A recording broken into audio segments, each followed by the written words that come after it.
চাইনটোৰ প্ৰয়োজনটো নায়েই, প্ৰমোচনৰ প্ৰয়োজন নাই, কিন্তু চাইনটো সেইকাৰণে কৰা হৈছে। আৰু দাদাক আমি মিছন চেনাৰ পৰাই আমি ফেন ক্লাবৰ লগত আমি প্ৰত্যেকবাৰে গোটেই গুৱাহাটীখন খানাপাৰালৈকে আমি প্ৰচাৰিং কৰোঁ। দাদা নিজে থাকে, লাষ্ট চিনেমা কাঞ্চনজংঘা চিকাৰলৈকে দাদা নিজে কৰিছে। গতিকে ফেন ক্লাবৰ ল'ৰাখিনি এইটো কৰিছে।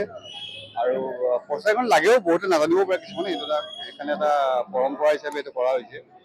বাকী ৰৈ ৰৈ বিনালেতো দাদাৰ এখন অন্তিম চিনেমা বা দাদাৰ যিটো আশা, সেই আশাটোতো দাদা নিজে থাকিলে বেছি ভাল লাগিলে, এইটোতো উপায় নোহোৱা হ'ল এতিয়া। আৰু তবু অসমৰ ৰাইজে যি মৰম দিছে টিকেটৰ ক্ষেত্ৰত, টিকেটৰ বুকিঙৰ ক্ষেত্ৰত, গতিকে যাতে এনেকুৱা মৰম দিয়ে। আৰু প্ৰচাৰিংটো সেইকাৰণে কৰা হৈছে, দাদা হ'লেও নিজে আজি কৰিলে হয়। গতিকে ফেন ক্লাবে সেই বস্তুটো আগুৱাই লৈ গৈছে।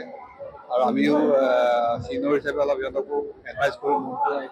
শিকোৱা ছেক্ৰেটেৰী আমাৰ প্ৰতিটো কথাত আমি কথা পাতি লওঁ সিহঁতৰ লগত। সিহঁতক কৈছে বোলে বৰ প্ৰত্যেকখন ডিষ্ট্ৰিক্টতে কৰিব ন, প্ৰত্যেক ডিষ্ট্ৰিক্টতে তেজপুৰ হওক, নলবাৰী হওক, মৰিগাঁও, চবতে ফেন ক্লাবে প্ৰচাৰ লগাব।